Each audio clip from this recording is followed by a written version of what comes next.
Hey, what's up, everybody? Afro Millennial Mama here, back in one of my favorite places to relax. I can't wait to have my own backyard where I can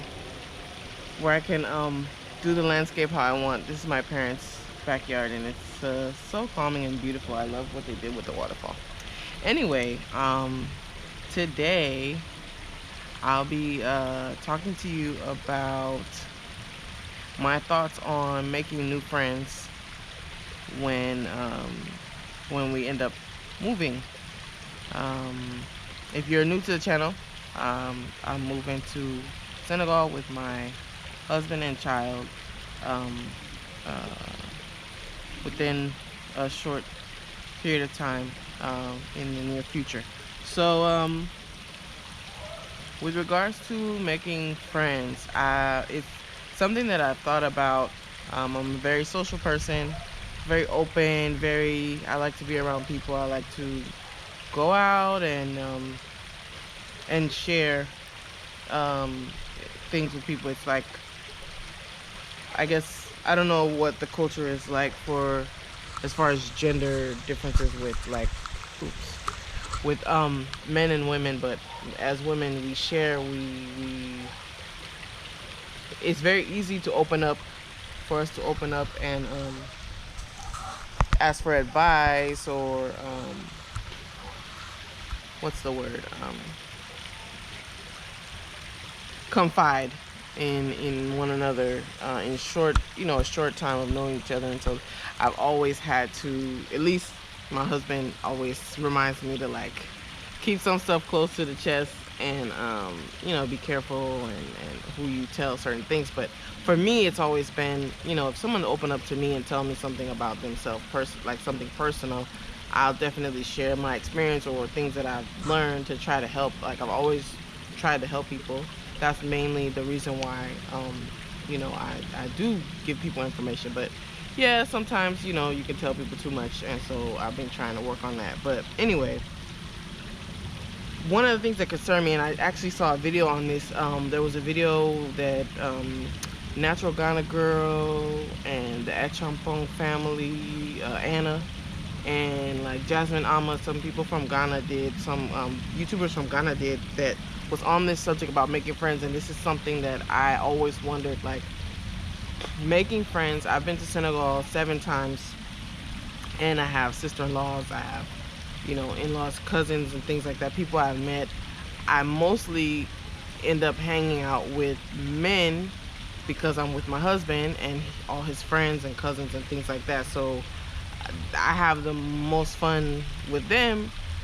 And it's difficult to make friends in a different culture if people aren't like-minded and so forth. And you can't force, it's not something you can force. So I've often thought I was going to be lonely over there. I have to make friends first before I move, and who am I going to hang with, and so forth and so on. But I saw the video that they did in Ghana, and I was like, man, it was kind of sad, because I was like, dang, they're having trouble making new friends. But I think now it seems like a lot of the vloggers are, because of their expat experience, similar experiences, it seems like some of them are making friends, at least on camera. They're collaborating and stuff. So it seems like they're, they have associates or whatever.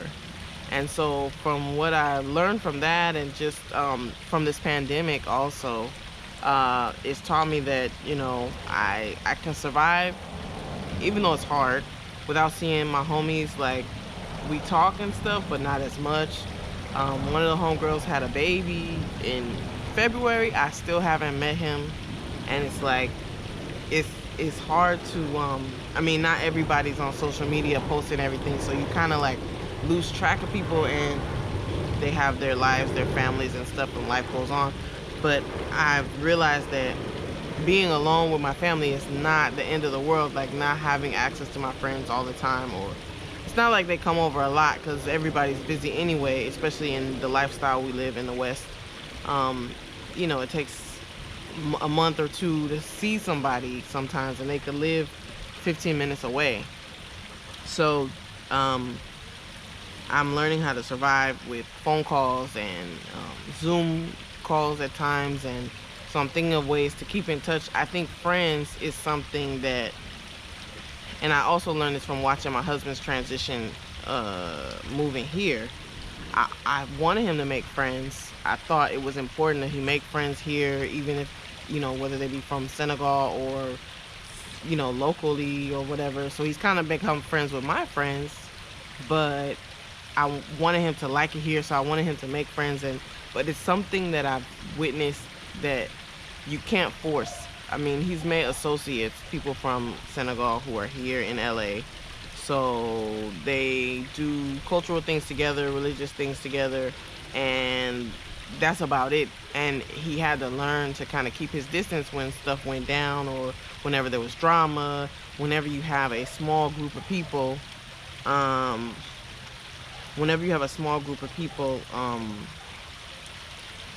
from the same place, it brings you closer together, but in a I don't want to say superficial way, but kind of like it's not a genuine organic. Like, you may be from one side of the tracks, or one type of rural area, or big city, or conservative family, or liberal, whatever, even though you come from the same country. So, there's people who are more religious than others, and there's people who are wilding, like they came to a new country and they doing their thing, and they kind of out there, and it's like, you don't want to really associate yourself with them when they doing certain things. And it's like, okay, he learned how to be communal and like kick it with people, but then when it was other stuff going on, he bounced, or so I feel like, and he kept in touch with his old friends. Like, he told me from before he came, he was like, I don't need no friends. And I was like, how are you gonna live without friends? And he's like, I already have friends I know for 20 years. Now it's like gonna be probably 30 years. And I was like, but that's not real. You can't see them. But he talks to them all the time, and it was annoying at first because he would talk forever.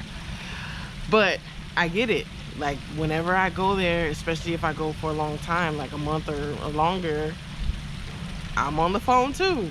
And you just want to speak your own language with your own people. And like, that's why it was really cool linking up with the Happy Companion the other day, because you feel when it's somebody from where you're from, there's a language you can speak that you can't. Like, I could meet somebody from New York, for example, who's in Senegal. We could vibe, but at the same time, it ain't the same. Like, there's levels to like having stuff in common, with people, and there's so many levels to Black American culture, if you want to call it that. So it's not like you're automatically gonna meet somebody and you're from the same country, you're gonna be the same religion, the same thought process, political beliefs, whatever, the way you raise your family. So I've decided to not focus on making new friends. Even in traveling back for vacation, I've seen, my husband get caught up in situations where it's people that are fair weather friends or opportunistic type stuff. And so even he decided, he's like, no new friends.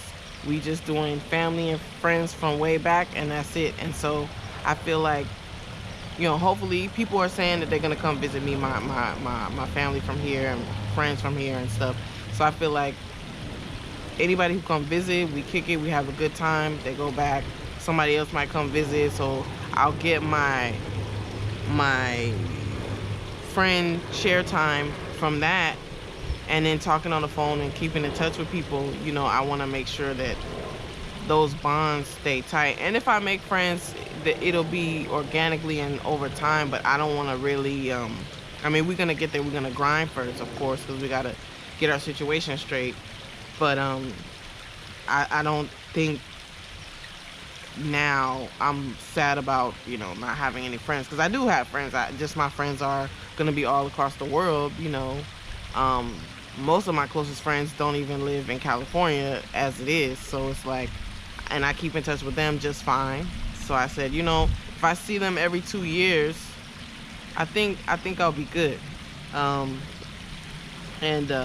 you make associates. Like, of course, anybody Black American in Senegal, I'm gonna want to chop it up with them and meet them and stuff, but not necessarily force friends. Especially, we're grown. Like, you can't just make friends like just like that. The requirements for friendship is way different as an adult, as a married person, as a parent. Like, all the complexities of our lives. It's like, you don't know. Like, you don't know what other people are cool with, what they're not cool with, until you get to know them slowly. So keep people at bay. There's stuff going on the continent where you see people coming close, and it seems like then they have a rift or whatever, and it's like, okay, just because we from the same country don't mean we the same. So take your time and get to know people and their background and what they're about, and feel the vibe. Like, when you meet somebody in person, you could feel their energy. Don't force something that doesn't feel right. Follow your gut. But I think I'm okay with no new friends. Like, I'll just my husband's my friend. His friends are my friends. We'll just keep it like that until gradually. And I have actually one friend that's a female, a female friend who I've known as long as I've known my husband, because I used to work with her when I first went to Senegal. I was volunteering, so I did a program, and I keep in touch with her. She actually was the one who told me that my husband was a really good guy, decent person and stuff. And she always gave me advice over the years, just like cultural stuff. And because she speaks English and Spanish, we bonded over that. And now she got married. Now she's divorced, but she had a kid. We both have daughters. And she likes to go out. Like, there's a lot of people from where my husband's from, the town that he's from, that going out is not really part of their culture. Even though other parts of Senegal people go out more, but she's originally from Dakar, so we would kick it, and she likes to go to restaurants, stuff like that. We not like partying hard or nothing, but I like to dance. She likes to go out and dance. So, and she's a wholesome person, not like, sometimes people you see going out would be kind of like riffraff, so you got to stay away from that. But she's not one of those people, and I've known her for a long time, so I'm like, okay, I have one friend, and maybe through her I'll meet other people that I could be cool with and whatever. But I told my husband I was worried before. I was like, I'm not gonna have no friends because the people there are different. They don't like what I like. They don't like to go to restaurants and eat, or the culture is very, very different. The culture that I've seen from women, but we're gonna be in a new town, and it's more tourist attractions and more westernized activities available to do. So maybe the culture there will be more similar to Dakar, like where people actually go out to eat sometimes, and they go to clubs, maybe a little more concerts. That's what I like. So I might meet people, but even when I meet people, it'll be like, if we have something in common, we just start from there and then see what happens naturally. Of course, we're always going to be hosting people, whoever want to come by and eat dinner. Like, we're not shutting people down, but we still emotionally keeping people at bay, So I think I'm okay now that I've seen other people talk about their experience in other countries and moving and how they make friends, and it's different. Like, it's when you're very, very different, it's hard to just say we're gonna be friends, because the culture of friendship might be even different. But seeing other people's experiences really helped me to be at ease with accepting the reality. And it's like, as it is now, I haven't been able to kick with my friends for 7 months, so that's pretty much what I'm gonna be experiencing there. So I said, okay, it can be done. It's hard, it sucks, but at least I'll have my family and my extended family, and we'll take our time and go from there. Just be natural about it. So no new friends. We'll just keep it at that for now. All right. that's about it. I'm gonna cut the video because it's kind of long. All right, y'all. I love you guys, and thanks to all my new subscribers. You know, this is a family. This is a village. Like, I just want to share my experience with people in hopes to inspire and help. I feel like if I have family in Africa, like, I shouldn't be scared to go. Like, there's people who are going who are